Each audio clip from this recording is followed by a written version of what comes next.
சக்தி சமையலில் இன்றைக்கி நம்ம பார்க்க போகிறது ஒரு ஆரோக்கியமான தோசை தான். இதை நம்ம எப்படி செய்யலான்னு பார்க்கலாம் வாங்க.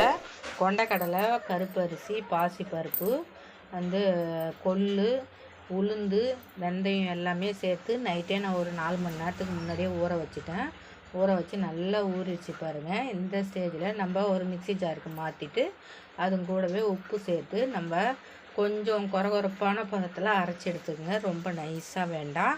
பாருங்கள், இப்போ ஒரு தவா நான் சூடு பண்ணி வச்சுருக்கேன். அதில் நம்ம இதை தோசை மாதிரி நம்ம போட்டு அது கூட வெங்காயம், தக்காளி, கருவேப்பிலை, கொத்தமல்லி தழை, இஞ்சி துருவனது எல்லாமே நம்ம மேலே தூவி அது கூட கொஞ்சோண்டு மிளகுத்தூள் தூவி எண்ணெய் போட்டு நம்ம இறக்கும்போது சூப்பரான டேஸ்ட்டில் இருக்கும்.